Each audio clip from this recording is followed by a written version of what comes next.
being a law enforcement officer, no matter what country you're from, we're all,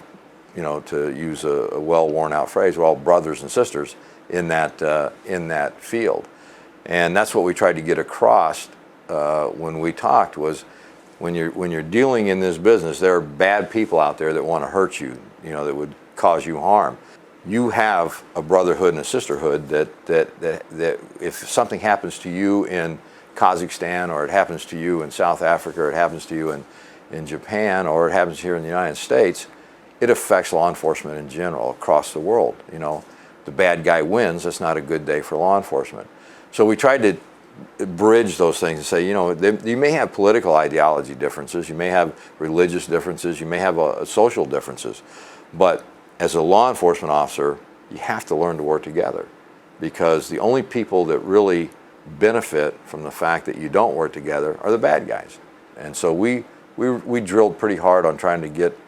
that message across, that they were important to their country, they were important to their and to their families, and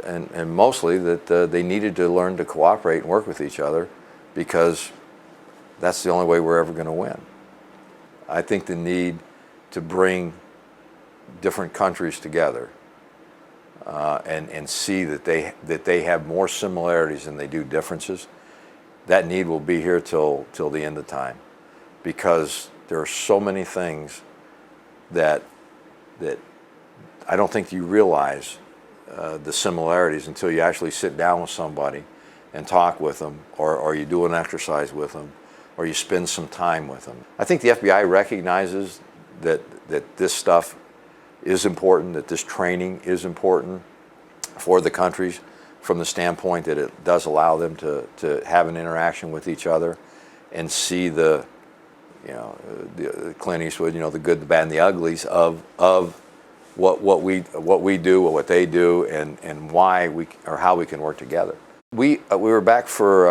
and I think it was the 5th anniversary, and there was a group that came in, and they said they wanted to make a presentation, and they said, this officer stood up and said, I had gone through the training down here at ILEA, and I'd gone through the tactical course, and they were getting ready to make an arrest, and the guys were planning about how they're going to do it, and they're just going to rush in. He says, no, wait, this is what I learned down there, this is what I learned down here. And he tried to talk him into not doing it. They went in, and 3 or 4 officers were killed. He was wounded because he was trying to back them up, but he said he kept telling people when they were getting him out of there that he survived because of what he learned at ILEA. Now, I think that's a pretty